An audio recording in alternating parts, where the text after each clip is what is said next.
Hi Sumit, so I saw this rose sleeve online. I liked it and I said to recreate it. If you like to learn how to make this trendy rose sleeve, then this video is for you. Watch till the end. My name is Veronica Adams Eze. Welcome to Vera Adams YouTube channel.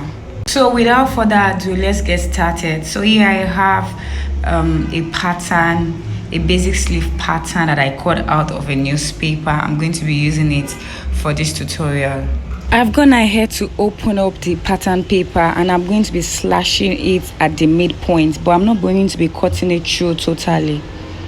Once I'm done with this, I'm going to go ahead to bring in the fabric, and here's the fabric I'll be using, and I'm going to go ahead to place the pattern paper on the fabric. Please take note of how I'm placing the pattern paper on the fabric. Right now I'm pinning the pattern paper to the fabric so as to avoid shifting.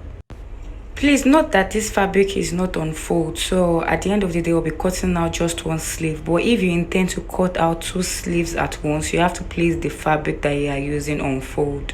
I hope you understand this. At this point I'm done pinning down, so I'll go ahead to cut away this part because it is not useful. At this point I'm going to go ahead to start cutting out the part that will be useful to us for the course of this tutorial. I'm going to bring in my chalk and I'm going to make a curve just the way I'm doing right here. This is to avoid any pointy edge at the apex of the sleeve. After I've achieved this, I'm going to move ahead with cutting it out. So once I'm done with the cutting, I'll go ahead to remove the pins. If this is your first time here on this channel, thank you for stopping by. Do well to subscribe to this YouTube channel. At this point, I'm going to be removing the pattern paper so that we can work directly on the fabric.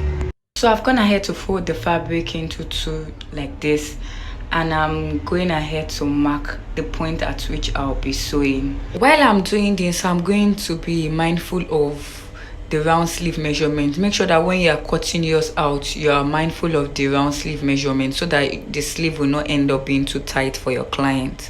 So I've marked the round sleeve measurement there and I'll go ahead to sew. Right here I'm done sewing and this is what it looks like on the wrong side. I'm going to turn it to the other side so that you see it well. So at this point I'm going to turn it inside out.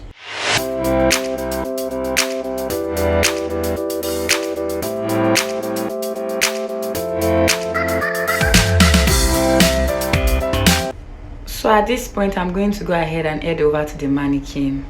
So this is what the sleeve looks like on Atinuke. If you found this video useful, do not hesitate to click on the like button. If you have any question regarding this tutorial, feel free to drop it in the comment section. I'll be there to respond to you. And if this is your first time here on this channel, do well to click on the subscribe button. Click on the notification bell so that you'll be the first to be notified each time I post a new video. At this point, we have come to the end of this tutorial. I hope you found it useful. I'll see you in my next one. Bye.